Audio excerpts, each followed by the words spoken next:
The prince of the village was in search for a wife. It was announced in the village. There was going to be a dancing competition amongst the maidens. Who would be the next queen of the kingdom? Find out in this mind-blowing, jaw-dropping story. In the heart of Urembe, a village known for its rich culture and grand traditions, an announcement set the entire land ablaze with excitement. The young and handsome Prince Emeka, heir to the throne, was ready to choose a bride. But not just any bride, she had to be a maiden of grace, beauty, and unmatched elegance. The king and queen declared that a dance competition would determine the future queen. The prince would watch as the maidens of Urembe performed, and the one who captured his heart with her dance would wear the crown. This was no ordinary competition. It was a battle of beauty, charm, and elegance. And in a village where ambition burned like fire, some maidens were willing to do anything to win. Let me tell you about the maidens and their schemes. Among the countless girls preparing for the festival, 3 stood out: Adanna, Chinwe, and Ifunanya. Each one was known for her beauty. Each one believed she deserved the prince, and each one had a plan. Adanna was the daughter of Chief Okafor, one of the wealthiest men in Urembe. Her skin glowed like the morning sun, and her long beaded braids swayed like golden vines when she walked. She was used to getting whatever she wanted. This time would be no different. The night before the festival, Adanna visited a powerful witch doctor deep in the forest. "I must win," she declared, placing a heavy bag of cowries before the old woman. "Give me a potion that will make the prince say only me." The witch doctor laughed, revealing her toothless gums. "Love is not a thing to be forced, child." Adanna's eyes darkened. "I did not come for a lecture. I came for a potion." And so she received a small dark veil, a liquid that when slipped into the prince's drink would cloud his mind with desire for her. Adanna smirked, tucking the veil beneath her waist beads. The others might dance, but she had already won. Chinwe was not only beautiful, but also clever, dangerously clever. She had spent the past week planting seeds of doubt and destruction wherever she went. "She is cursed," she whispered to the elders about a rival. "Her mother was barren for years before she was born. Who knows what spirits follow her?" She spread rumors that some girls used charms, that their dances were not natural but enchanted. She even stole the waist beads of one of the best dancers, claiming they held spiritual power. By the time the festival arrived, several girls had already been disqualified, all victims of Chinwe's poisoned tongue. With fewer competitors, she was sure the prince's eyes would land on her. Ifunanya had no interest in whispers or potions. She preferred action. To her, action speaks louder than words. On the night before the festival, she crept into the dressing area where the maidens had left their colorful dance outfits.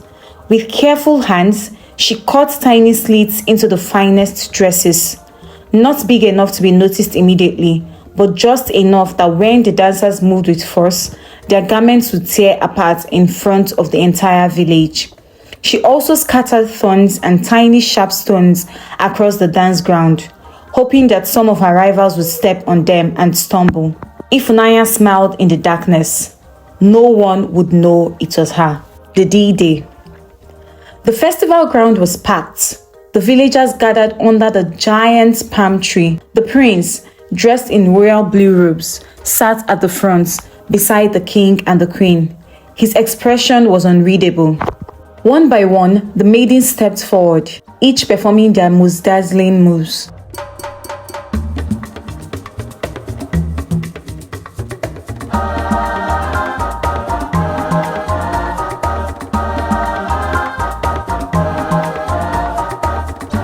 Adanna moved like flowing water, her golden beads catching the firelight. Chinwe spun with dramatic intensity, her eyes fixed on the prince. willing for him to be enchanted by her. Ifunaya's movements were sharp and precise, each step designed to showcase her skill. The crowd roared with excitement. Then the disasters began. One maiden leaped into a spin, and her dress tore apart, exposing her undergarments. She screamed in humiliation and ran off. Another stepped forward and suddenly winced in pain. A sharp thorn had pierced her foot. She stumbled, falling face down onto the ground. The crowd gasped. Adanna reached for the hidden veil, ready to drop the portion into a cup of palm wine for the prince. But just as she did, a small child ran past, bumping into her arm. The veil slipped. The liquid spilled into the dirt. Adanna's face drained of color. Nothing was going as planned. And then something unexpected happened. Just as the last of the well-known maidens finished their performances, a soft drum beat filled the air. A girl stepped forward. She wore no golden beads, no expensive fabrics. Her dress was simple. Her skin glowed with nothing but the light of the flames. Her feet barely touched the ground as she moved. She did not just dance, she became the dance. The wind seemed to move with her. The earth pulsed beneath her steps. It was as if the ancestors themselves had entered her body. The entire village fell silent. Even Prince Emeka's breath caught in his throat. When she finished, the silence reached for a long moment before a thunderous applause. The prince rose to his feet. "Nem," he said, stepping forward. The villagers gasped. Many had not even noticed her before. "I choose Nem." The other maidens stood frozen. Their schemes crumbled to dust. As the villagers cheered, Adanna, Chinwe, and Ifunanya watched in horror, realizing the truth. They had plotted, schemed, and sabotaged. But in the end, true grace had won. As the villagers erupted into cheers, Nem stood in stunned silence, her chest falling and rising with heavy breaths. She had not come to the festival expecting anything. Certainly not this. The prince's words echoed in her mind. She turned slowly, her wide, uncertain eyes meeting his. There was no deception in them, only admiration. He had seen her, truly seen her. Adanna, still gripping the empty veil, felt her world shatter around her. She had bribed, she had plotted, she had done everything right, yet she had lost to a girl who had nothing. Chinwe, the queen of whispers, found herself speechless for the first time. No amount of rumors could undo what had just happened. The prince had chosen not a name of power, not a girl wrapped in wealth and privilege, but a girl no one had even considered a rival. Ifunanya clenched her fist. She had sabotaged so many, destroyed their chances, yet her own dance, practiced and perfect, had been forgotten the moment Nem took the stage. Justice, it seemed, had played a clever trick on them all. The king stood, raising his hands to silence the crowd. "You have danced well, maidens of Urembe, but the heart chooses where it belongs. Tonight, my son has made his choice." The villagers roared in approval. Children danced in excitement. As the festival ended, the villagers began whispering about the strange events. Servants discovered Adanna's peeled veil, and word quickly spread of her attempts to bewitch the prince. The elders learned of Chinwe's cruel rumors, and the girls she had wronged finally spoke out. Dancers who had fallen due to the hidden thorns found Ifunaya's footprints in the sand, leading back to where she had scattered them. By sunrise, their shame was known to all.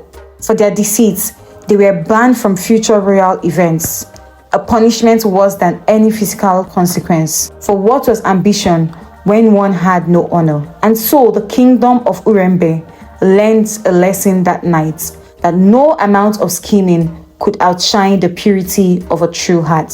Years later, songs were still sung of that fateful night. Mothers told their daughters about the humble maiden who became queen, not through tricks or beauty, but through the power of her spirit. And in the palace, beneath the golden moonlight, name still danced, not for a crown, not for power, but simply because her soul was born to dance. My people, such an interesting story.